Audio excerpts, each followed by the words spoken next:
This is Six Tackles with Gus, with Matthew Thompson and Gus Gould. Welcome to Six Tackles with Gus, the penultimate episode of the year. Brought to you by The Tab. We're on Gamble Responsibly. What a weekend coming up. Spots available in the grand final of the NRL and the NRLW, but plenty of issues bubbling away. Kalyn Ponga's decision to withdraw from Kangaroos selection has wide-reaching implications. It might even seem suspended. The latest on that soon. And the perennial question, should you ever knock back the chance to represent your country? Gus has been a tipping genius this year, but did his early season predictions come to fruition? We've gone to the logger tape. Plenty of AskGus questions as well, and our Tab Greatest Era debate. Welcome, Gus. Matthew Thompson, how you doing? I'm all the better for seeing you. Excellent. What's happening? Not a lot. That's not true, is it? World of Rugby League, the game that keeps on giving. Always something happening, isn't there? Someone once told me rugby league is a funny game. It's a funny game. It's a funny game with funny people. I've got an exclusive. Go. We're going to have a new segment next year. Yeah. We're going to call it We still got a podcast next Funny year? Game Rugby League. It's going to be Funny called. Game. We might call it Funny Game instead of We should. Six Tackles with Gus. Funny Game Rugby League. That's the name of the podcast next year. It's a funny game. That's a good idea. It's a funny game. We need to freshen this thing up. I think we'll give it a new name. It's a funny game. What would the segment Funny Game Rugby League be about? We'd go over all the funny things that happened over the weekend and not so funny. That's good. I like it. Yeah. I like it. If I could be given license, it could be quite funny. Yeah. You've got your license. Don't worry. Gold license for Gussie. It must be something in the air. I saw you had a barbie on the weekend. Yes. And you got through a few Newtown Jets cans. Yeah, I very rarely have a beer. Yeah, I know. But the barbecue, and it was just staring at me in the fridge. Yeah. I love that Newtown Jets. They got a couple of them, don't they? They got the draft and the pale ale. Which one did you have? I had the draft, Yeah. but I've got the pale ale one as well. Yeah.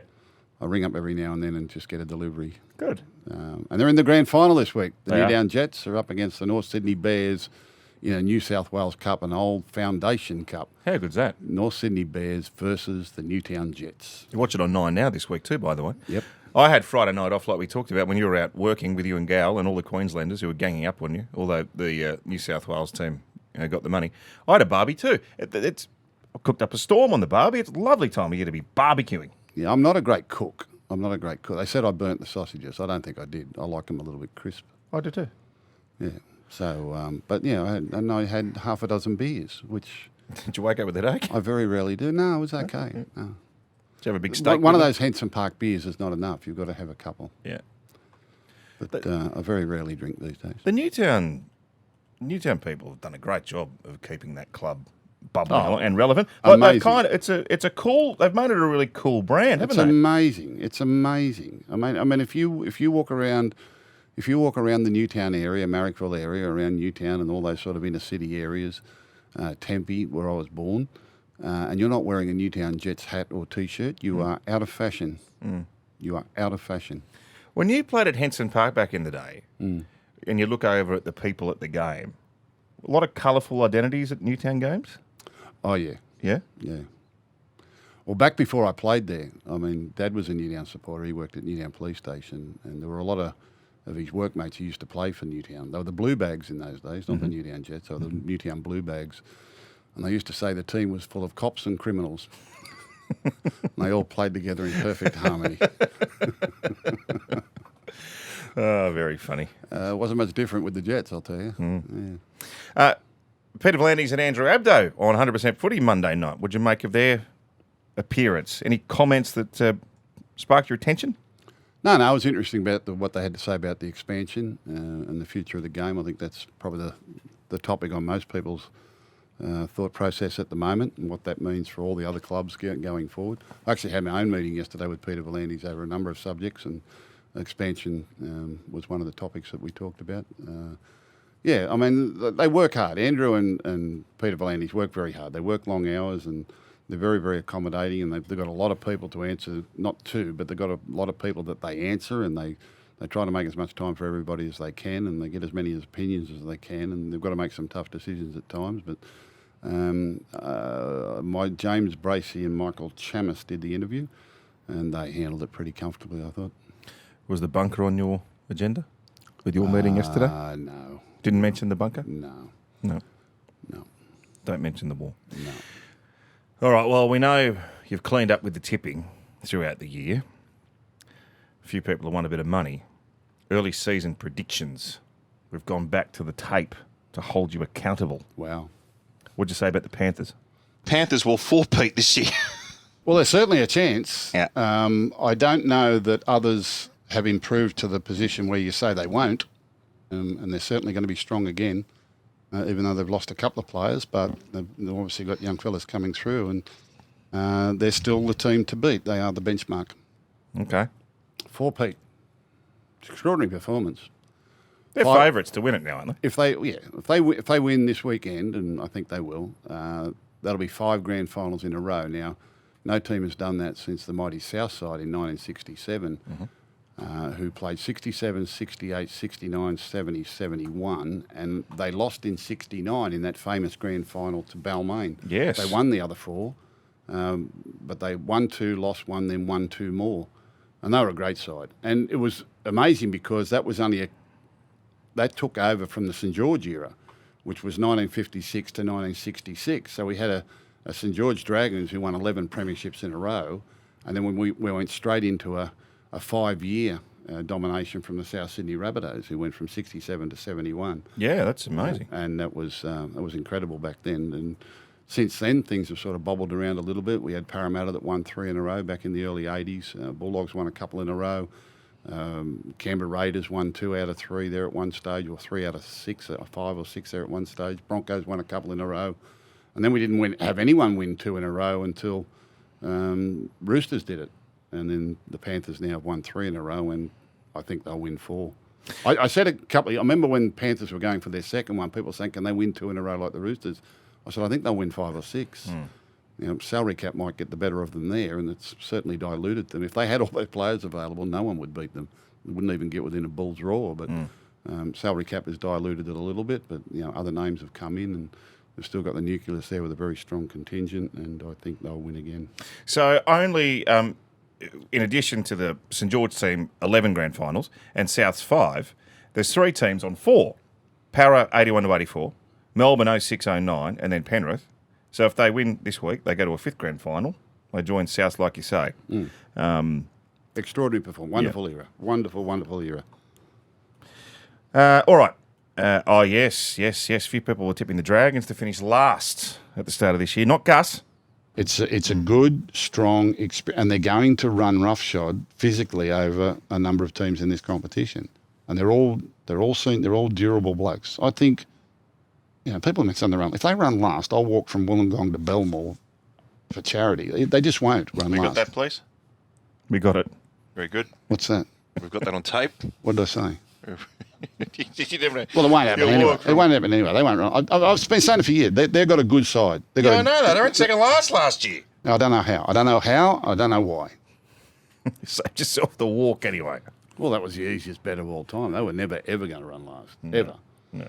And probably should have made the 8 this year. I mean, they were in the 8 with 2 rounds to go and spilled their lollies a little bit. The back end of the season wasn't that great for them, but they're a much better side than that. Early in the year, Wayne Bennett, uncertain about his future. We know what's happening now. Gus never thought he was going to retire. Will Wayne Bennett coach on after this season? 100% he will. 100%. Well, what else is he going to do? Well, I don't know. He said Everyone's to me, got to retire at some stage. He'll never retire. I said to him one time, I said, how long are you going to coach for? He said, I don't play golf. He said, I don't play bowls. He said, I don't go to the pub. I don't drink. He said, I don't gamble. He said... Maybe you should take him up. Yeah, well... Maybe you could give him a punting masterclass. Put it this way, he's going to live a lot longer than me. Well, maybe not if Souths go like they did this year for him. Well, I think they'll go a lot better.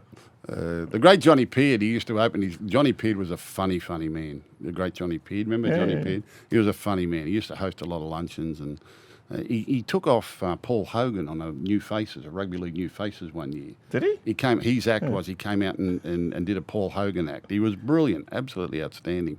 He had a very dry sense of humour, and he coached at the Panthers for a couple of years, I think back in the early 80s or late 70s, early 80s, and things didn't go too good. And he used to open his luncheon that You know, they say that every time your team loses, a coach dies a little inside.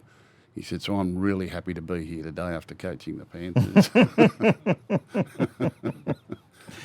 I remember John Peard as the sideline commentator for the ABC's 3 o'clock Saturday games. Remember that? Yeah. Warren Boland used to call him. Yeah, he was a Warren good Boland? player. Yeah. The bomber, they called him. You know why they called him the bomber? Didn't he invent the bomb? He was the first one to utilise the bomb. He and Jack Gibson, they used to have the bomb, the little mini bomb. I think it was Ray Price, and people used to leap for it. And he played with East. I think he played with Parramatta. A very, very good player, 5'8", quality player. What'd you say about the Raiders and the Dolphins? Let's go back to the tape. If you're thinking premiership, no. Top 4, no. Top 8, they can sneak in at the back end, yeah. Raider. This team's got to become far more seasoned before I think it's playing for a title. Mind you, they can beat a top side on their day. Yeah. If they have a good day, they can beat a top side. Anyone can beat anyone, but So a lot of people are saying wooden spoon Raiders. no, I don't see that. Okay. I certainly don't see that. There you go. That won't happen. All right. Spot on there. Well, they were all the easy ones. Yep. Yeah. Dolphin? They've done well. It'll be another year for them to develop and waiting for some. They've got some great young kids in the system. They really do. They have some great young kids building underneath this. So they're doing it right at both ends. So the future's bright for the Dolphins right at the moment. They'll be super competitive again. I guess outside chance at the top 8, but more likely somewhere in that, in that area just outside the 8, I think, when the judge calls a halt. Very good, Gus. Pretty Very accurate, eh? You are. And can I have the quaddie numbers for Sydney Racing this afternoon, please? Let me go through that. Just pack Jay McDonald. Is he riding? He'd be riding. He rode the quaddie on the weekend, didn't he? Did he ride the quaddie? He rode the last 4 winners. A few people would have got that just J on Mac. J-Mac, wouldn't they? Yeah, J Mac. No. Hey. No. That's the rule. No. Dear. Interested in this one. Brayden Trindall will become the most in-demand player on the market after November 1. Yeah, fair enough. I don't know who's coming off contract on November 1. Well, I do. That's a lie. But You know everything. But Brayden Trindall, as I said the other night in commentary, out there I was on the panel at the Sharks game, Cowboys game the other night, every final series tends to unearth a really good young player. They get their opportunity and they take their opportunity, and I thought Brayden Trindall was that player in the series so far. He really announced himself. I've watched a lot of his junior football and young football coming through the system there, and took him a few years to find his feet. He played plenty of lower grade football, and they had Matt Moylan and Nico Hines and Chad Townsend and these sort of fellas in the system, and he's taken his time to get there and establish himself. And this year he has kind of established himself in that number 6 jersey, where he's really a halfback. He's really a right-sided halfback, so he's done well to play left side as a number 6. But he dominated that game the other night, and he really took control and gave them the direction and the simplicity that they needed to put pressure on the Cowboys. And he came up with a couple of big plays himself. The penalty try, which I don't think it's a try, but it's a penalty try. He was in there scheming, and then around the other side of the field, he went round and backed up and scored a try over in the far corner as well. I thought he announced himself. I thought that was him saying to the world, Brayden Trindall, I'm an NRL halfback, and I'm going to be here for a long time. So, Well, further to that, with all the spotlight on Nico Hines, and understandably so, I mean he's won a Dally M. Has the game got the order here wrong? Is Trindall the bloke that we should be focusing on? no, I understand the fascination with Nico Hines because he's a brilliant footballer and he's a wonderful personality and people warm to him and he has his difficulty. He wears his heart on his sleeve. When things aren't going well, it's obvious, with Nico because he can't hide that sort of emotion. So, and he's obviously clickbait. Obviously, the media like writing and talking about him because they do it often, and obviously people read it and they're interested in it. What happened the other night, and I think I said this with Nico, talking about Nico, and I talked about the Shane Warne effect and having a simplicity to his game and something he could rely on under pressure, and probably he needed to do less rather than more. Like people were saying he needed to do more of this, and I said he needs to do less. And he did, didn't he? He did. He really toned it down, and Trindall took control out of it. Now, I don't know whether that was planned, but it was quite obvious it was in Trindall's plans to do it. And he really dominated the play and dominated a lot of the team-minded, team-necessary kick, chase, tackle, pin the opposition in the corner, keep to a discipline, keep to a structure, right through that first half to set up that good lead for them. Now, I'm not saying Nico can't do that, but it took a lot of the pressure off Nico to have to just rely on that, or for Manly to target their defence and their pressure on just one player. And I thought it was very good. If it was a tactic, well done to the coach and the players. If it wasn't, well done to Brayden, Trindall and Nico Hines, because they obviously worked it out amongst themselves. But it was executed perfectly, and the Sharks simplified their approach. I thought the Sharks looked really nervous. Even though they led by 24-0 at half-time, I thought they looked nervous in their football. It was kind of like, it was kind of like they were really concentrating and bearing down on making this simple so that they were keeping themselves in the contest. As it happened, they ticked over with 4 tries and ended up leading comfortably. You know, a lot of those were speculative. There was a couple of tap backs and a couple of drop bombs and the penalty try.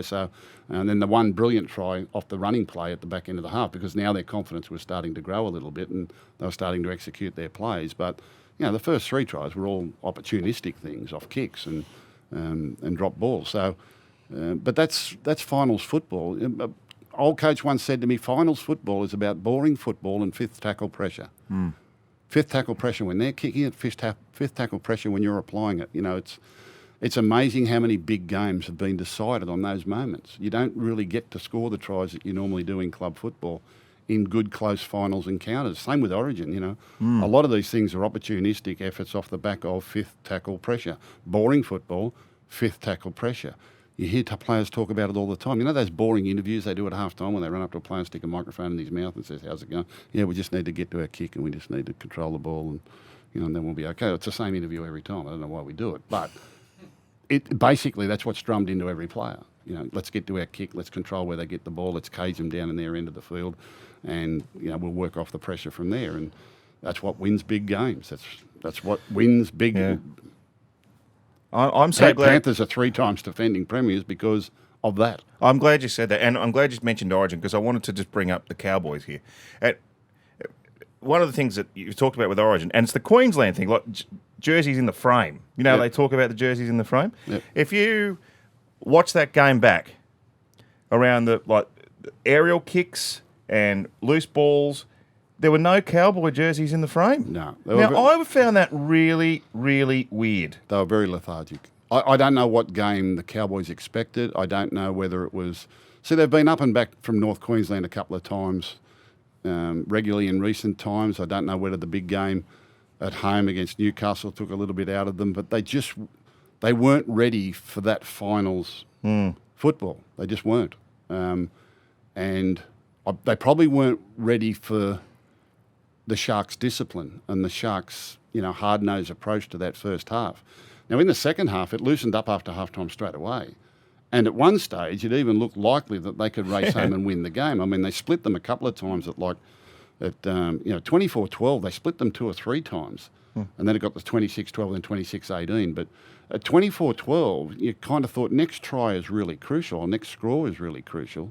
Mind you, Sharks had a couple of disallowed at their end, but Cowboys were splitting them at will. I think Valentine put one down when he looked as though he was in the clear. Someone fell over, and I thought, gee whiz, they're rattled here, the Sharks, and whether or not they're going to get themselves out of it. And Cowboys started to get into their rhythm. But while the game was tight and finals-like, Cowboys just weren't competing. They weren't competing in the important areas of the game.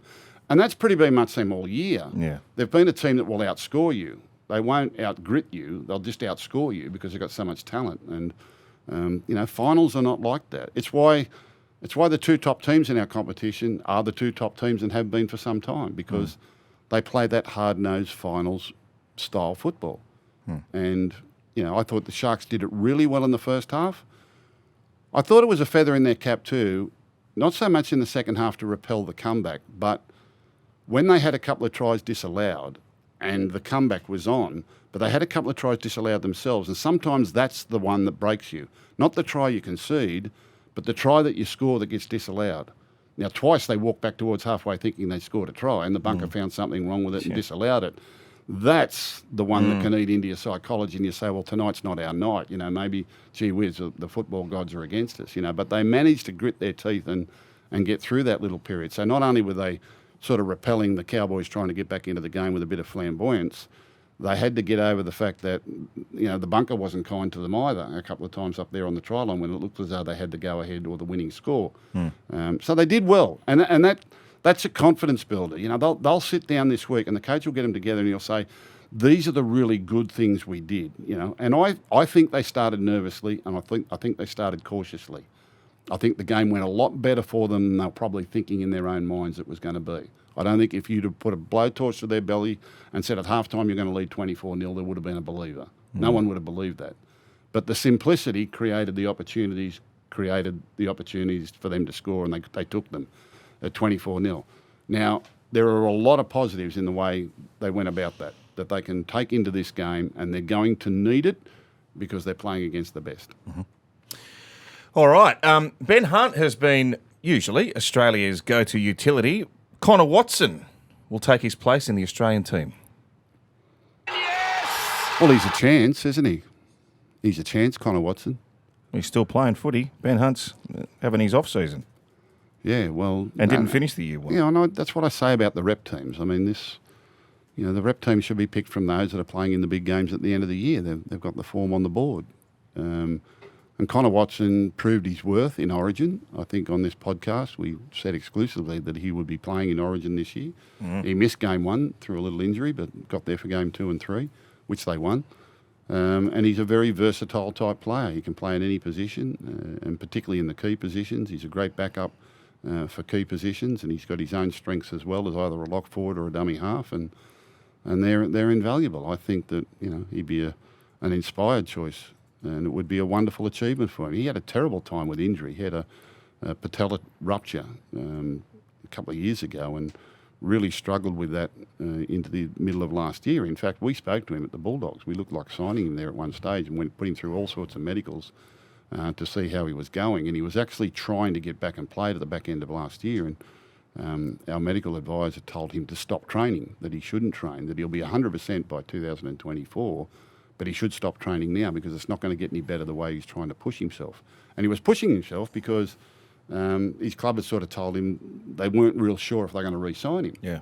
You know, and because he hadn't played for a while and he still had this injury and he was struggling to come back for it. So thankfully they re-signed him and gave him the break that he needed. So he took time off training and time off the injury, made it get to 100%. Look at the result this year.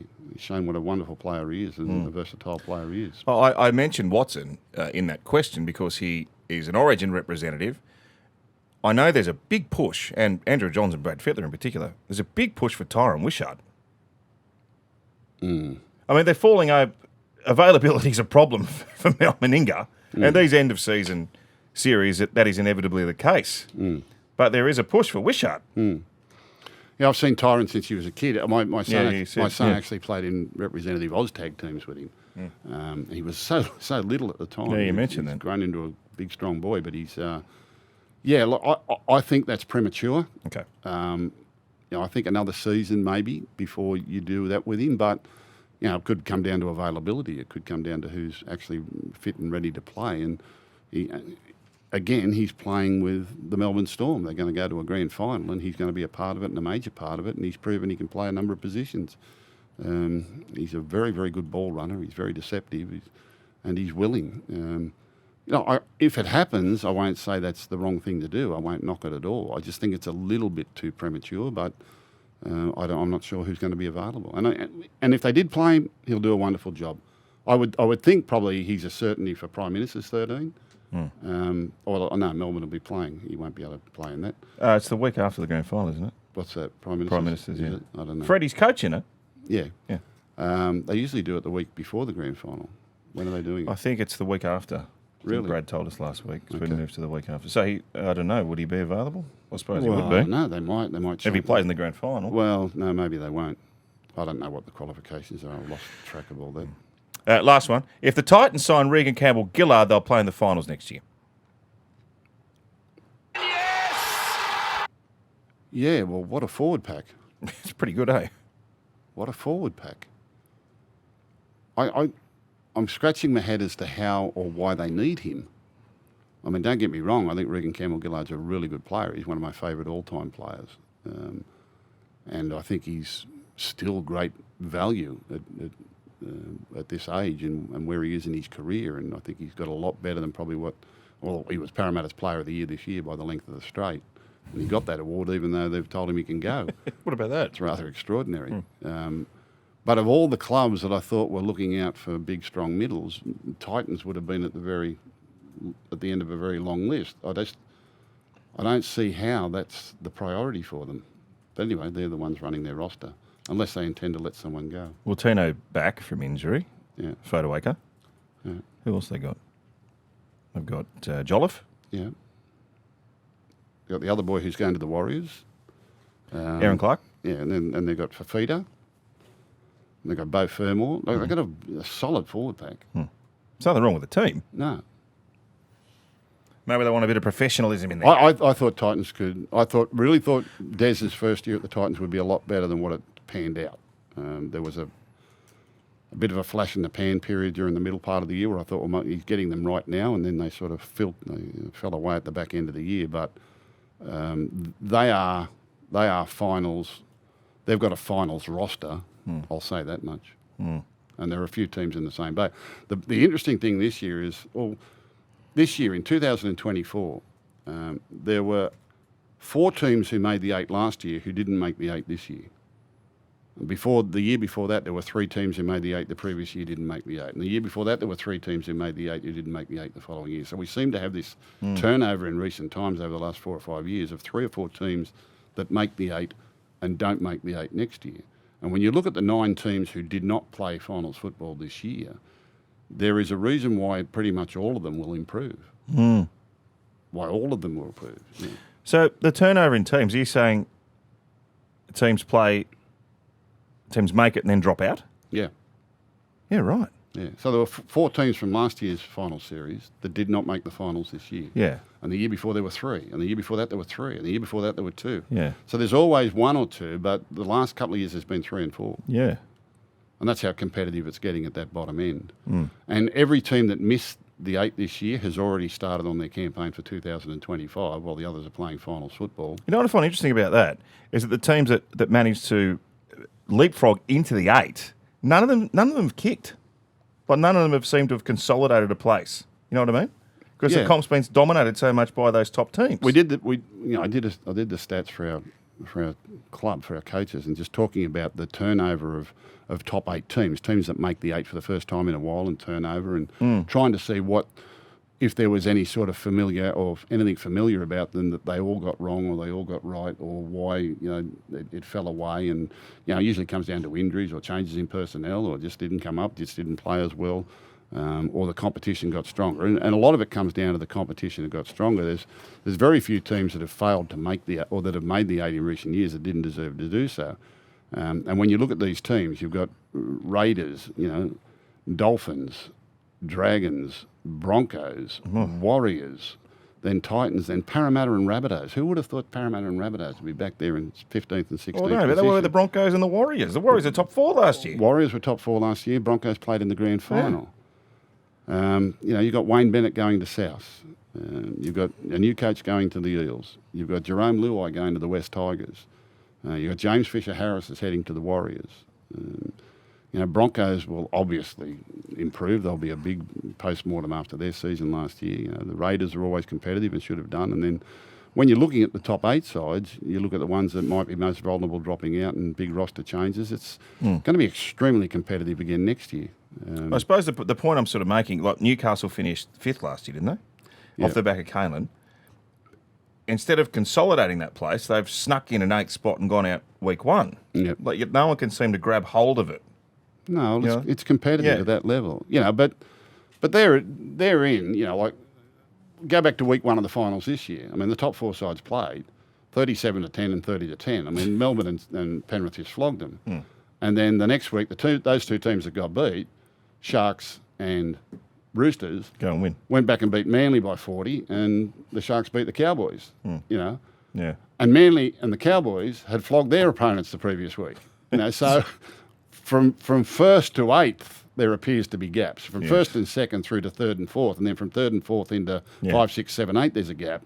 But there's no gap. I would say there is no difference between Team 5 and going down to Team 15 or 16 in this competition. It's only an odd result here or there that can turn your season around, an injury to the wrong player at the wrong time, bounce of the ball, and that's why, bunkers and referees are so important. But honestly, between position 5 and position 16 in this competition all year, I haven't felt like there's much difference between any of those sides.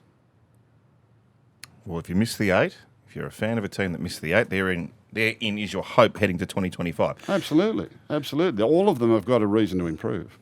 Gus, the fallout from Kalyn Ponga's decision to snub the Kangaroos continues, with the NRL exploring the possibility of suspending the Dally M medalist from last year for games next season. Former Australian captain and chairman of selectors Bob McCarthy hopped on yesterday, saying Kalyn Ponga should never be considered for Australia again after his decision to prioritise a Newcastle pre-season ahead of the Pacific Championships. It's the beginning of the backlash to a decision that could have wide-reaching ramifications for Ponga and the Knights. Now, he could be suspended. The reason for that is, and you'll bring it to our listeners' attention, that within an NRL contract, you have to make yourself available for rep football unless you are given an exemption for extenuating circumstances. Yeah. Yep.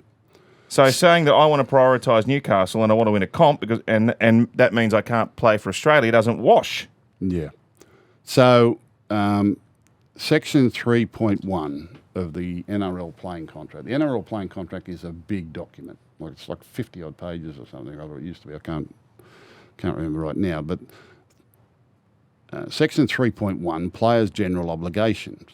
The player agrees to, A, whenever and wherever reasonably required, and to the best of his ability and skill, play the game for the club in the NRL competition, the National Youth competition, if eligible, representative competitions, if so selected, and the related competitions. Report promptly for and participate fully in all pre-season and post-season matches and all training sessions conducted by those participated in the club for the purpose of participating in the NRL competition, the National Youth competition, if eligible, the representative competitions, if so selected, and the related competitions. You turn your phone the other way, you know. Yeah, I know, but I'm not good at technology. And then it goes to laws of the game and testing and drug testing and NRL rules, et cetera, et cetera, et cetera. But that's the section that says you have to make yourself available for representative football or all competitions by the NRL, which is an interesting one because years ago when I presented to the ARL Commission about, it was my opinion that the NRL should be running World Rugby League. It should be running International Rugby League, and it should take over that responsibility from the International Board. And their answer was, well, we can't because our charter is not international football. It's not our charter. Our charter is just the domestic competition, the NRL competition. Yet there in the NRL contract, there's an obligation to play representative football, international football. It's an interesting one. But our chairman of the Australian Rugby League Commission, Peter V'landys, is actually chairman of selectors for the Australian side. Yeah. And he takes representative football very seriously, which we all should. I always love our players to play representative football. But the issue here is every year at the end of the season we keep running these representative competitions. Why? Because they're good, people are popular, whatever, but it makes the seasons very long. It's very demanding on the players. And every year if you keep doing it back to back to back to back, and with the holidays that they now get under the CBA, you're restricting preparation time and training time into the new season. If you do this too many seasons in a row, then all of a sudden they become susceptible. They're not doing enough training. They're just playing all the time, and and the clubs get frustrated with not having their best players available for pre-seasons and off-seasons. So, there's a whole thing here that needs to be looked at. Now, Kalyn Ponga, as I understand it, has made the announcement that he's not playing, not because he's injured, or not because he's got any special dispensation. He's just saying, I don't want to play. I want to play for the Knights because I want to do everything possible to win them a competition. In a statement yesterday, I want to win a comp. For me, anything short of that is not success. Right, which means he wants to be there on day one of training. And this is the great frustration with all our coaches because their best players are not there at day one on training. They're not even there pre-Christmas, some of them. those that finish in this representative competition that runs deep into November won't be coming back till the middle of January, or not supposed to be coming back till the middle of January if the RLPA gets their way. And then we're expecting players to play, in February in trial games, going to Vegas or playing in, All-Stars games and all that sort of thing for a kick-off start in March. There's not enough access to the players for off-season training. The holiday periods are far too long. And it's exacerbated by this representative calendar that eats well into the post-season. And that's the frustration for clubs, and it ends up becoming the frustration for a lot of players as well. Now, this is why I keep saying our domestic season is too long. Peter V'landys and Andrew Abdo addressed this in their interview on 100% Footy the other night, that if we get to a 20-team competition and we all play each other once, that becomes a 19-week competition, and then there is a window open in the middle of the season to play an uninterrupted Origin series, maybe some Test football, some Pacific Islands football, and try to play all our football in between March and the end of September. And that's the football season, all right? But if we keep starting earlier and we keep finishing later and we keep having to give them time off, which I don't agree with, keep having to give them these extended times off under the CBA agreement, when's the training and the preparation time? People ask why we had a lot of soft tissue injuries and different injuries this year, and why players, aren't in form or isolated. Well, it's a cumulative effect that happens over a period of time. And to the coaches and high performance trainers in clubland, it's a very frustrating period, right? This off-season period where they don't get access to their better players. Now, no one's against representative football. We all love our players to play representative football. I know that players get better by being a part of a representative environment, and every player should aspire to wear their national colours. Every player should aspire to play representative football. We don't want players pulling out of representative football because they're too tired or it's inconvenient or it's going to interfere with their preparation for the following season. They're not valid reasons, but they are the real reasons today. They are the real reasons in clubland. They are the frustrations with coaches and high-performance staff and medical teams and people that have got to have surgeries or put off surgeries and then they're not playing the rep side. So it tests the players' commitment to either club or commitment to country. You know what I say? Yeah, I do. Something's got to be sacrificed. Where all our football should be played in the middle of the season. In football season. Yeah. Not in cricket season. But at the moment it isn't. At the moment it's not. Kalyn Ponga's got no legitimate grounds to pull out. It would have been really easy for them to get the medical department to give him a medical certificate to say he needs to have a clean out or his ankle or he's got he's got an issue with this or this or that and pull out on medical grounds. He's pulled out and he wants his fans to know my priority is the club. Now, he hasn't played enough rep football and he doesn't have the stature within the game to do that. And that's what the NRL will come down on because there is a clause in his contract that he must make himself available for these teams unless there are extenuating circumstances. What are the extenuating circumstances? Well, then there's none. Injury would be one. But or if you're a long-serving, let's say Ben Hunt gets to the end of this season. I'm just using him as an example. Yeah. He gets to the end of this season. He said, I've been playing Origin and Test football. I just need a spell. I'm sure the game would look at that and say, yeah, Ben, you've been a great servant, what have you. And there's been plenty of players like that over the years. And there are players that retire from rep football all the time because they have an established record at that level. And they get guilty too because usually those players are on big contracts. And, they feel guilty when they can't play for their club. They're missing during Origin, they're missing during training, or they're missing at the end of the season because they're off on tour. They've got to have an extended break. Some of these blokes, they're not due back till the middle of January. Right? If you're coming back in the middle of January, you're not getting ready to play in February and March. I can guarantee you. There's not enough access to them. All right? And the players might like it, but over a period of time, it will tell on them, I can tell you. But this is one of the challenges for the games. And when I spoke about the NRL, the ARL Commission, when I spoke to them, I said, the NRL needs to control World Rugby League, so it has a rolling 5 or 8 year calendar about representative football and fitting it into the football season. That we can't keep playing into the cricket season. We just can't because we can't get ready for the following season. And it's physically grueling. Like we're not playing tiddlywinks. What happens is we'll get to February and then we'll want to pick 2 All-Stars teams. And what's going to happen? Every club's going to say, well, he's unavailable. He hasn't trained. He's only been here 4 weeks, 5 weeks. You just can't flick a switch and get ready for a season. You just, it's... Recovery and rest is really important, but so is training. Yeah. So is training. Yeah. Right? Recovery and rest is one thing. Training is the other. Yeah. You need to train because our game is so demanding. Right? We've seen that. You can't keep burning the candle at both ends. You can't keep playing into the cricket season and then starting in the cricket season. This Pacific Championships is seen as very important to It's the vital. expansion of the Pacific It's nations. But the problem, and they place a premium on it because we know the passion that Pacific Island nations have for international football. My question, though, if Ponga is allowed to pull out and a number of our other leading players don't play, is the integrity of International Rugby League drawn into question here? I don't think anyone wants to threaten the integrity of International Rugby League. I think everyone has a passion to play for their country. And I think every club loves their players to play representative football. I certainly do, because I was a representative football coach. And I've said often, I want our players picked. I want our players to play in these games. I don't care if it's a Prime Minister's 13 or it's a Pacific Island game or whatever it is. If they can go and play with the better players from other clubs and be selected to play in a representative jersey. I was a big advocate of the City Country games and those leading games to Origin series and that. And I pushed players into it. I pushed selectors into picking them because I wanted them in those sides. I believe in it. But I also believe in the football season's the football season and the cricket season's the cricket season. And we keep burning it at both ends. We keep starting earlier, finishing later, and they seem to think the 6 or 8 weeks rest is going to be enough for the players. Well, the rest is all right.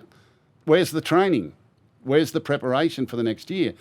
And because they're young, they might get away with it for 1 or 2 years, but then there's a cumulative effect, all right?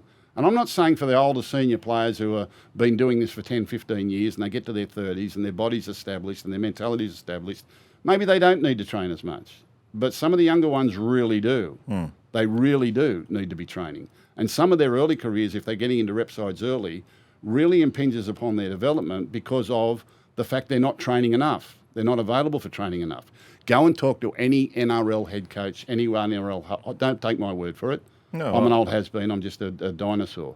Go and talk to any NRL head coach and any NRL high-performance coach now and ask them about the frustration of late finishes to the season, early finishes to the season, and these time off that are being demanded by the CBA and the RLPA in between seasons. And I'll tell you, it is their biggest headache. Go and ask them. Yeah, Don't ask me. Go and ask Wayne Bennett. Go and ask Ricky Stewart. Go and ask Ivan Cleary. Go and ask all the coaches in the competition. It's one of the real challenges. And you'll get away with it for a while, but over time, the cumulative effect is a negative for the game. I spoke to David Middleton before we started this and to ask whether he could remember a situation where someone who's yet to play for Australia has made himself unavailable. He said, I can't think of too many players, and in fact he couldn't think of any, who knocked back what will be their first Australian jersey. I can think of John Harvey in 1978 and Terry Lamb in 1982 declaring themselves unavailable for Kangaroos deals for personal reasons. Terry Lamb was getting married.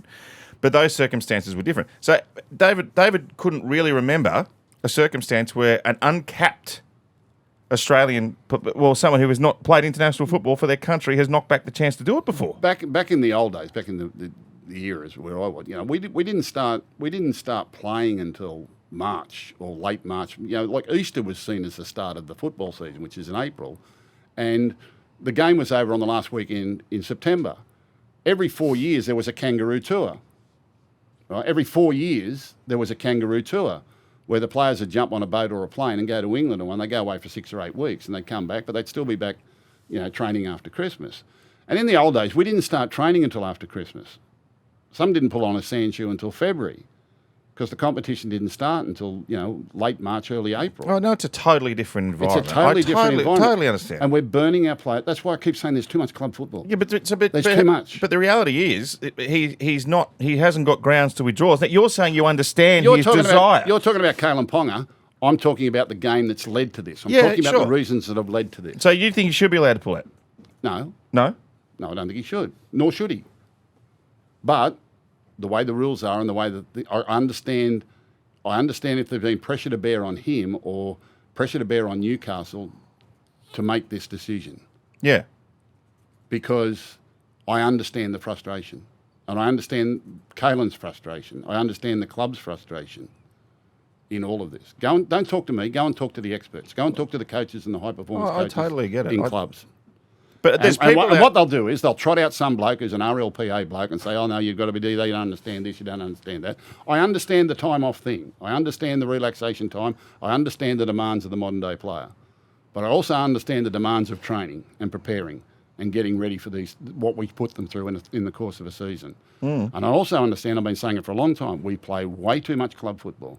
We don't play enough representative football, and the representative football needs to be given a window and its own place, its own standalone place in the middle of the season, which will help all the other players as well, and it'll help more players play representative football. It'll give it the status it deserves. Would that include like the old mid-season test, Australia, New Zealand? Absolutely, I would love to see. I used to love the mid-season. I would love to see the 3-test series. I would love to see. And there was this ridiculous thing years ago because if they played a test match after the Origin series, New Zealand used to get flogged. New Zealand used to get flogged because they were no good. They weren't strong enough. All right. But they said it was because the other bowlers were hardened during the Origin period. Well, now you can play some Pacific Island football and that sort of thing while the Origin's being played. And I don't know. I'm not paid to come up with the schedule. I just know the effect it has on the players and has on the competition. And I just know the frustration for everyone involved in the game that we seem to be starting earlier, finishing later every year.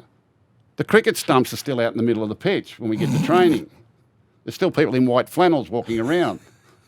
Right? There's an umpire. The umpire's out there. They're playing cricket. The umpire's in the bunker. They're playing cricket while we're still trying to play rugby league. It's cricket season. I've been watching it one day. It's been good. I know, if a little bit's good, more must be better. That's not true. The season's too long. And I know the Commission gets it. I know Pelita Volandis gets it. And I know they're going to get there. But by the same token, it leads to an unfortunate situation like this, where Kalyn Ponga, our star player in the game and who should be very, very proud to go and wear the green and gold jumper, for whatever reason, has felt the need to make himself unavailable for this, which is I think is terrible. I really feel for him. I'm not frustrated by it. I feel for him. When I say I'm not frustrated, I'm not frustrated with him. I'm frustrated with what's led to the this. system. Yeah, I mean, you've given a great background there, but the majority of people that are watching and listening to us would not be able to conceive Oblivious. the fact that they could not conceive of a situation where Kalyn Ponga would knock back the chance to play for Australia. Yeah, I understand that. Yeah. But I understand the circumstances. I do. And sadly, under the rules, it's not sufficient for him to pull out. Yeah. So what do you think will happen? Do you think he'll end up playing?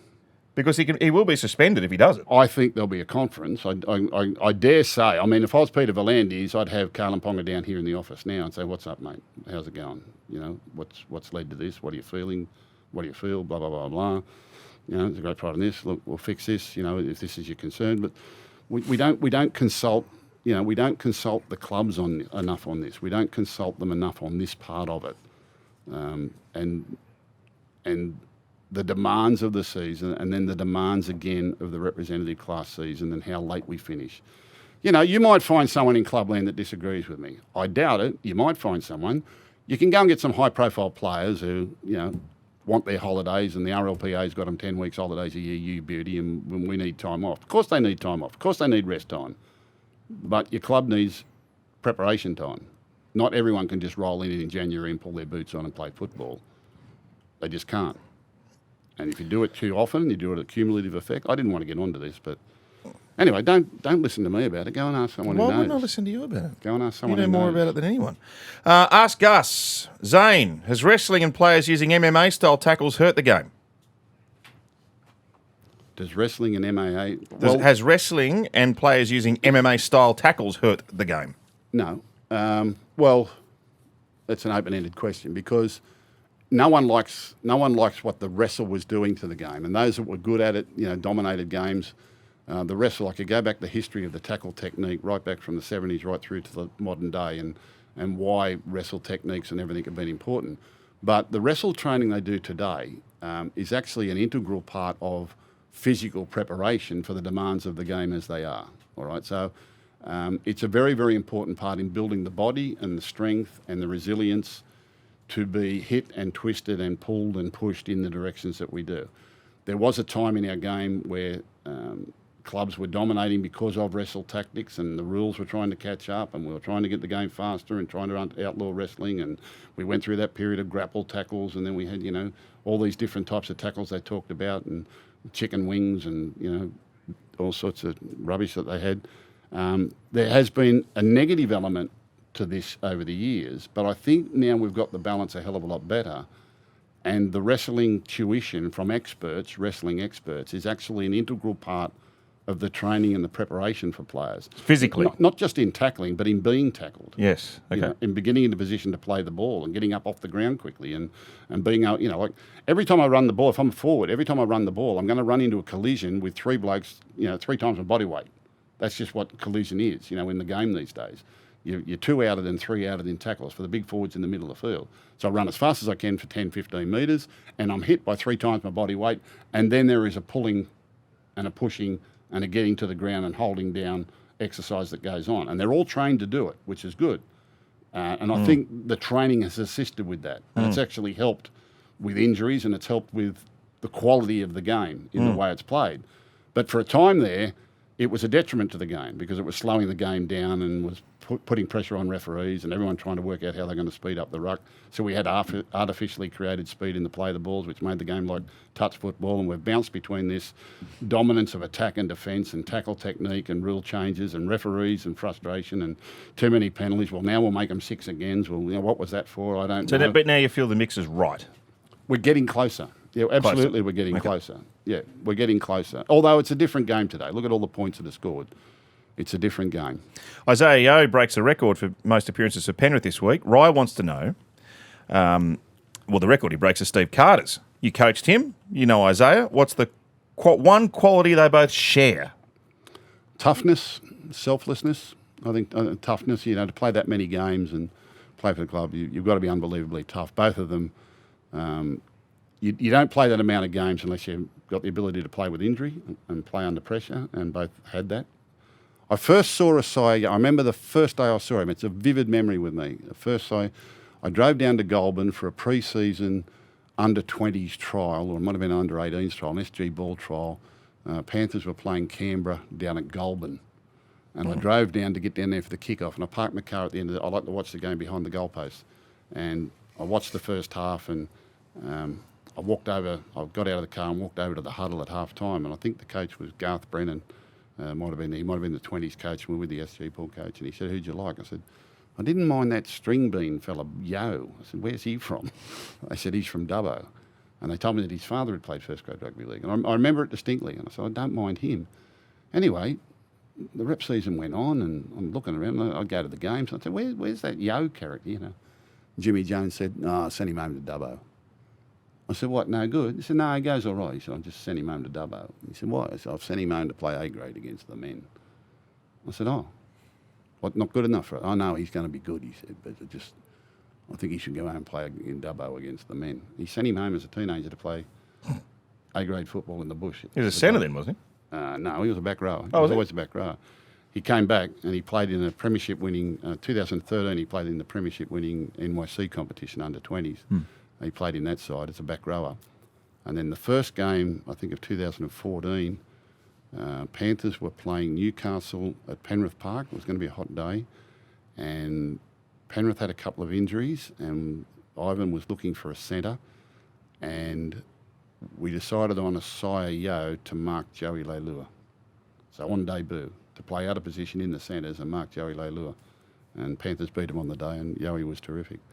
And he's hardly gone back since. I don't think he went back to reserve grade after that. I think he's pretty much been there ever since. He played on the wing in a city country game, I remember. Yeah. I remember calling that. He's been a really great development player up there, and a staunch, such an integral part of the club. And he's a club leader now. And I'll tell you what he is. He's an absolute credit to the game. Married, kids. They come to you as teenagers, and they go through everything, their training and their development, and then they get married and they buy houses and they get kids, and all of a sudden they're the leaders of the club. It's a wonderful story, and they've got a number of them out there at Panthers. Now, here is a good question by Blake, and I'm going to take Blake's research at face value. Considering the last 15 semi-finals, including last year's grand final, have been won by the favourite, is that right? 15? I don't know.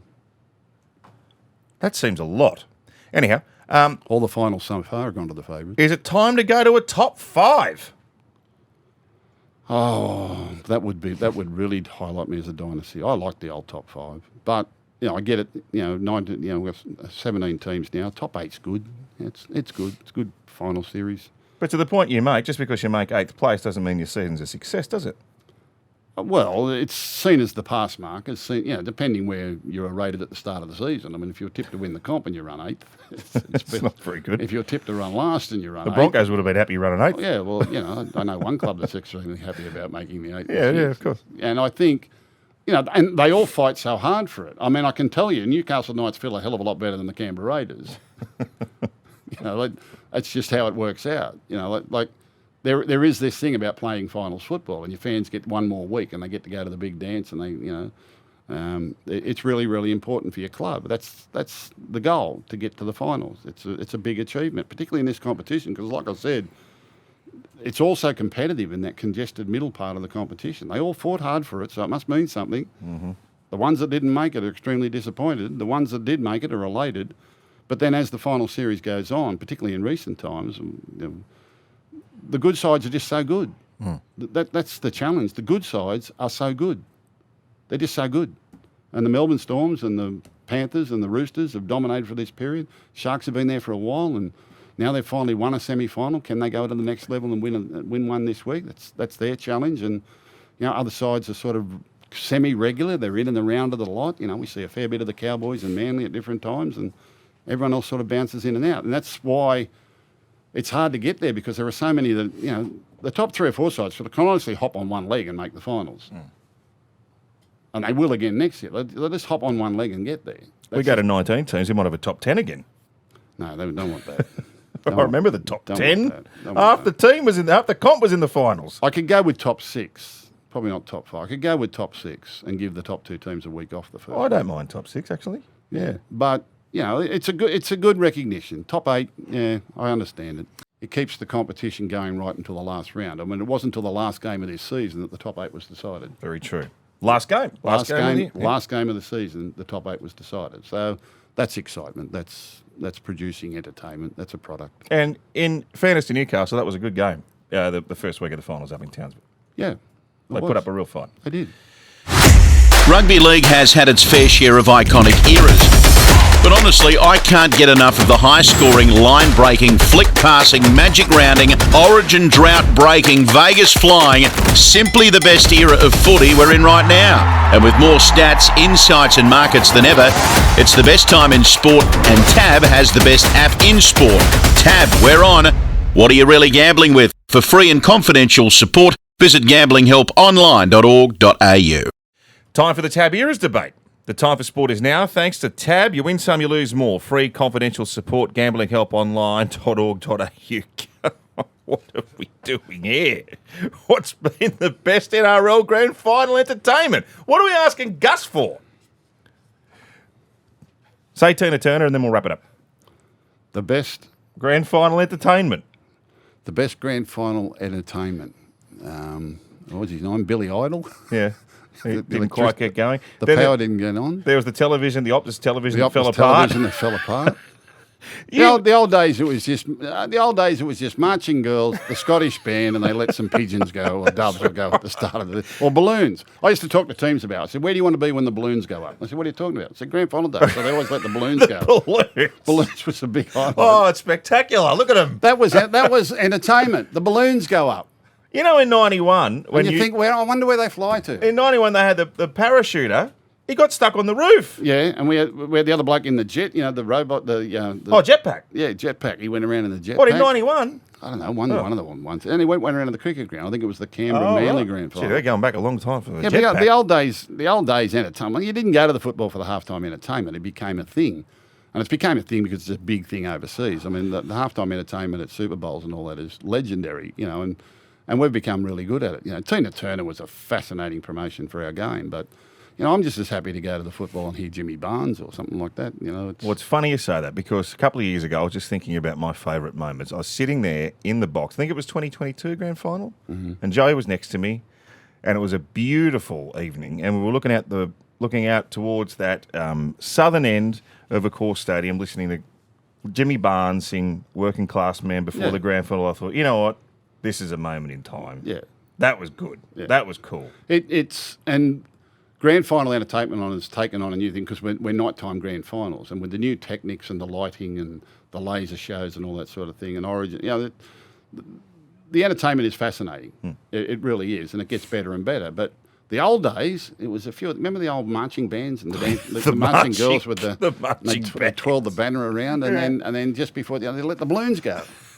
That was, and I used to say to teams, where do you want to be when the balloons go up? You want to be sitting in a pub watching, or do you want to be out there playing? A few of them probably. You want to be there when yes. the balloons go up. You want to be there when the balloons go up. They don't let balloons go anymore. Why don't we let balloons go? It's not environmentally friendly. Eh? It's not environmentally friendly. Well, they fly into, I could use them as weather beacons. Do we ever have doves or anything like that?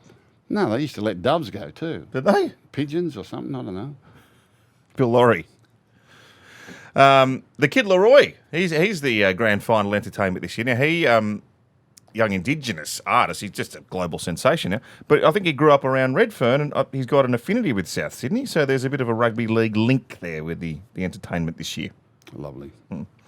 All right, that's the Tab Eras debate. I don't know what we've cleared up there, but anyhow, thanks to our good friends at the Tab, and we'll have more of this great stuff next week. Six tackle trivia. What are you doing here? What year did the Jets and the Bears last face off in a first grade grand final, and who won? Oh, crikey. I don't even think you're born. More coming up after this. Gus, the last time the Jets and the Bears faced off in a grand final, a first grade grand final. Fair dinkum. What, do you want to make it impossible for him? Well, they were foundation clubs.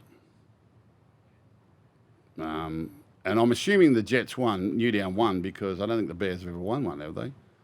No. I don't know. Was it after the First World War? Oh, yeah, after the First World War. Sorry, yes, of course. Yeah, so it was in the 20s or 30s. And later. Was it? Yeah. After the Second World War? It wasn't after the Second World War. Had to be between the First World War and the Second World War. I don't know. 1943. 43? 43. Yeah. Just in case. The Jets won 34-7. That's the hardest question in history. Yeah. But you did well. All right, NRLW, we've got our grand final qualifiers this week. You'll see it all live and free on 9. Brisbane Sharkies. Now, I called a clash between these two teams earlier in the year, and Cronulla very gutsy, but Brisbane got them with a try in the last minute. Beat them in the very last minute. Very last minute. Seconds left. Yeah. Minor premiers, of course, they've got an unchanged lineup. Yeah, and it was the week after the Roosters had beaten the Sharks 40-0. That is correct, yes. So there was a bounce back from the Sharks. And the Broncos, they're still one of the best teams in the competition, but they have given teams their opportunity to beat them this year. They've finished up minor premiers on for and against with the Roosters. They look like being the two dominant sides. But the Sharks and Knights in the finals this week are very capable. I think Shark can beat Bronco. Ooh. They've lost Holly Wheeler, by the way, Gus, their workaholic prop. Yeah. They're not a big side, the Sharks. That'll be a loss for them. Yeah, hard to say. I'm going to tip Shark to beat Bronco. And Wow. I'm going to tip Rooster to beat Knight. Okay. They look pretty good, the Roosters. They've certainly hit their straps, haven't they? They're a good side. Big, strong, athletic team. Got a lot of points in them. Let's have a look at the two prelims in the NRL. Friday night, live and free here on 9 from Melbourne's Amy Park. The Storm versus the Roosters. Amazing. Yet again, the top 4 teams through to the grand final qualifiers. No change for Melbourne. They've got a contingent of players playing for North Sydney, of course, in the New South Wales Cup grand final. And Trent Robinson also sticks with the same squad that beat Manly so well. Great to have Victor Radley back, and you saw his influence with his creativity in the middle of the field, but pretty gutsy to come back from a broken or fractured scapula 3 weeks after the event. So there you are, Melbourne Roosters. It's on again, and just remember too, last year at week 2 of the finals, Roosters nearly beat them as outsiders, if not for a Munster kick and a Warbrick try. Yep. So, an interesting game. Roosters can beat them, but they've got to turn back recent history to do so, and they've got to come to terms with why they've failed against Melbourne Storm and Panthers so often in recent times. You've got two of the top coaches in obviously Craig Bellamy and Trent Robinson. They've been down this road many times before. They're multiple premiership winners. They've got high quality rosters. They understand each other's game extremely well. They've played against each other in many, many big games. There'll be no secrets with the two sides. In the end, it'll come down to moments and an opportunity. And whether or not the Roosters can play and get enough time playing their brand of football, as opposed to the Melbourne Storm, who we know will play their own brand of football. I know the Melbourne Storm will go there and do the Melbourne Storm thing, and that sometimes doesn't allow the Roosters to do their thing. The Roosters have got to find a way to get their football on, but at the same time match the pressure that's about to be applied by this Melbourne Storm team, who are high energy and high work rate and constantly at you. And they've got this great spine of playmakers and two great finishing wingers, and they're just an accumulator of points. I think Melbourne, to me, at this stage, are still a little bit more vulnerable than the Panthers, and the Roosters are probably a little bit more capable than the Sharks. So this is the right one for an upset. I can see Roosters a real opportunity to win this, but as the market and the betting suggests, I think if you played this game 10 times, I could probably see 3 Rooster wins in 10 goes. I think 7 out of 10 times probably Melbourne Storm wins. That's how I see it. Mm-hmm. That doesn't mean anything when you're playing one off. When you play one off, it could be today's the day. But there is an opportunity for the Roosters to win this, but they need to get their football on. Having said that, though, you will finish with the seat out of your pants if you bet against Melbourne in Melbourne. They've got such an extraordinary record, and as minor premiers and with the week off, they've got huge advantage. Pappenhausen's back strong and fit. 2 great wingers in Xavier Coates and Will Warbrick have been sensations. Nick Meaney and Jack Howarth are an unlikely centre pairing, but they're great tradesmen and they've excelled under Craig Bellamy down there in the style of football that they play. And they don't ask a lot of their centres other than hard work rate, chasing kicks and getting back and working the play out of their own end of the field and just backing up. Then you've got the game breakers. You've got the Cameron Munster and the Jerome Hughes and the Harry Grant, your spine in the middle there, that create so much open play for a likelihood of Pappenhausen or the wingers taking effect to score points. Then you've got this muscle up front in Nelson Asofa Solomona, who there's no doubting has an impact. I think his battle with Jared Warrior might be legendary in the opening stages of the game, and I can't see a situation where they won't come together early and then keep at each other whilst ever both are on the field. And Don't get sin bin, JWH. And I think when one goes off for a rest, the other one will go with him, and when the other one picks a replacement card to come up, the other one will just grab one automatically and they'll follow each other around. Hope they don't walk off the field together. Well, if one goes to the toilet, the other will follow. Trust me. You've got to mark each other closely. That's very close. Yeah, it's very close. There's the old story of a bloke who told his player, he said, I want you to mark this bloke very closely. When that bloke got up to have breakfast the next morning, when they get the paper off the front lawn, there he was. His opponent was sitting in the front yard. You know what? I could see JWH doing that. Yeah. Nelson walked out of the front door and there he is. It's an old story. He said, what are you doing here? He said, the coach said to mark you closely. Followed him to the game, followed him to the dressing room. We've had some mad ones, The forwards are a working man's pack. Other than the impact of Nelson Asofa Solomona, you've got Josh King, who's a work rater. You've got Sean Blaw, talented kid, work rater. He's really found his feet down there in the Melbourne. Elisa Katoa, who I knew well from the Warriors and saw what potential he had, and he's become a weapon on that right-hand side. Great kick chaser. Seems to set up a couple of tries last week with just tap-backs on the kicks. Trent Hero, who's a worker. Then you've got Tyron Wishart, who can come in at any time. Christian Welch, you've got a veteran campaigner there. Tui Kamakamika, he's the same. And Alec McDonald, who's just another work rate player. They've got these soldiers. They've got these soldiers that are just happy to go out there and work themselves into the ground and, shuffle amongst themselves with interchange, which then allows, Pappenhausen, Cameron Munster, Jerome Hughes, Harry Grant to do their stuff. They've got great finishers. They've got great work ethic.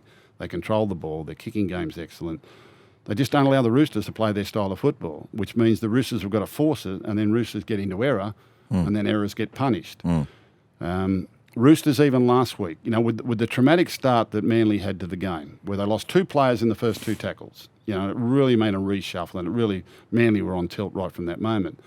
But it still took half an hour for the Roosters to find the mark. The score was still only 8-0, I think, after about 30 minutes. And they got a couple of tries late because Manly just wore down. But they were still quite weren't nailing their opportunities or creating their opportunities the way they were.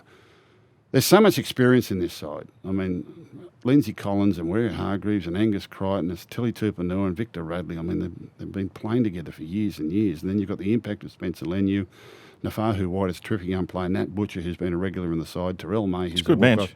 Well, it's four big forwards on the bench. 4 big forwards on the bench. They've got this luxury that Connor Watson can sort of fit anywhere. But whether or not there'll be a change to that bench, I suppose they've got forwards like Satili Tupanua can play in the centres. If 2 inches went down, I suppose Angus Crichton can as well, but that would be, so they're going to go with the 4 forwards on the bench by the look of it. Just looking at these others here, I can't see anyone else that'll be a late change into the lineup. So they'll rely on the versatility of Tupanua and Angus Crichton if there are any injuries in the backs, and you're going to get HIAs, I suppose, at some stage of these games. But it's your most important game, you throw your last man in, and that's what the Roosters will be doing. I think they'll be buoyed by the score they put on Manly last week. I think if Roosters can get possession and play their style of football, there's obviously points in them. I say it so often, they score tries other teams just can't score. But I just think the methodical, reliable, machine-like operation that is the Melbourne Storm will again strangle them and get away with them. If there's to be an upset, I see this as the one that can be an upset. All right, Saturday, 7:50 kickoff at Core Stadium, live and free on 9 from 7 p.m. The Panthers have Sorensen on an extended bench. He's struggling to get back from that hamstring injury. Needs to pass a fitness test to be considered. Sharks, same lineup. Yes. Now, for me, Sharks are one of the more efficient teams at attacking the opposition's end of the field because they've got brilliant athletes out wide, and Nico Hines and Brayden Trindall can be very creative, and so can Will Kennedy. They're one of the really good teams that nail their chances. I said they started conservatively and nervously last week, and they did. But the try they scored right just before half-time, where they executed, got their 3-on-2 on the outside and put Mulatalo in for the try, that's Cronulla Sharks to a T.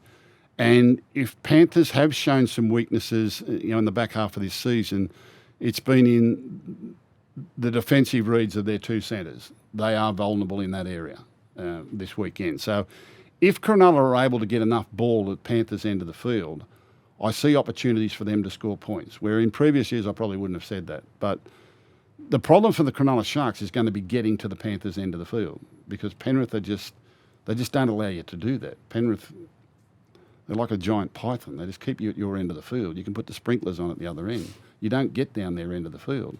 And if you do, it's usually a long clearing kick, and Dylan Edwards catches it on the full because he's so versatile. He runs it back so hard, and then Sania Taruva will have a run, and then Brian Tot will have a run. Then Sania Taruva will have another one. Then Isaac Tungal has a run, and all of a sudden they've kicked it. They're back down on your goal line, and you've got to work on it and do it all over again. And they just wear you down. They just play this grinding, fast speed, grinding football with great control. Nathan Cleary, the number 1 halfback in the game as far as game management is concerned, and he just makes sure they're always on the front foot. They've got a hard-working mobile forward pack that just keep putting pressure on opposition teams, forcing errors, and then they get their opportunity to create points. They've got a Brad Snyder on the bench in number 14. I'll be interested to see if that stands up getting into it. I'll be interested to see Scott Sorensen. Normally they don't name them in extended benches unless they intend to play them. I can't imagine Scott Sorensen being right and not taking his place in this team, which would mean a shift to the bench. And Ashley Klein showed last week that he's one referee that is prepared to put the whistle in the pocket. And I think that really suits, it suits both teams, but it suits the Panthers. The less penalties, the less stoppages, the less breaks in play. And that's how football should be played. It's going to rain in Sydney too, by the way. Is it? Yep. A lot of rain Thursday, Friday. This is the Saturday night game, is it? Yep. I think Panthers will win. Of the 2 semi-finals, this is the one I'm most confident about. I think if they played this game 10 times, Sharks might win once. That's my kind of rating on it. But is this the time? Is this the one? They've got nothing to lose, the Sharks. I don't think anyone really expects them to win, but it's what they believe inside their 4 walls and how much confidence they get out of last week. And honestly, you could extract, in that first half, you could extract 35 minutes out of that first 40 minutes and show the Sharks and says, if we can just be like this for 80 minutes and just do it a step or two quicker and a step or two better, if we can just be like that for 80 minutes, you give yourself the best chance. And this is the test of finals football. This is the test of big match football, to be able to do it and not get bored with it and do it over and over and over and over and over again. Why? Because the other team will. We know Penrith will. They're renowned for it. They've won 3 premierships in a row. They've been to 4 grand finals in a row because of that quality, because of their fitness, their resilience, and because they don't get bored with doing the right thing at the right time all the time. They don't make mistakes. They don't get a rush of blood. They don't panic, right? To me, they're the best at finals football, and this is why they win so many games, why they won 3 comps in a row. The Sharks showed last week they can do it, right? But it's how long can they do it for? How long can they stay in the grind and stay in the battle? Mm-hmm. Because if they do get possession at Penrith's end of the field, I can see the Sharks coming up with a couple of tries. I can see them scoring 12 or 14 points comfortably. A penalty goal and 2 converted tries, 14 points. Can they make that win? I think if Sharks win, they'll win something like 12-8. I think that'll be the score. I expect Penrith to win something like 30-10. Okay. So you're sipping Melbourne and Penrith to play in the grand final. Who'd have thunk it? Melbourne, Penrith in the grand final. If there is to be an upset, Rooster. Shark capable, but for me, Panthers should win. They're kicking us out because they've turned the air conditioner on to about -4. Here, it's getting cool. It's got very, very cold. I'll see you next week to talk about the grand final, Gus. Be good. That is 6 tackles for this week. Make sure you join us across the weekend, live and free here on 9, all the action NRL and NRLW, and we'll talk to you next week. You win some, you lose more. For free and confidential support, call the number on the screen or visit the website. This year, NRL on 9 is your one-stop shop for all footy. That's right, Freddie. Not about the highlights. Action. 7 days a week. Billy and Gus podcast, get that on your drive on the way home. Immortal Behaviour. Grab a seat on the couch for that. And, of course, my favourite, Freddie in the 8. The best footy brains, the biggest games. Don't trust the algorithm. Subscribe to NRL on 9 and get all your entertainment there.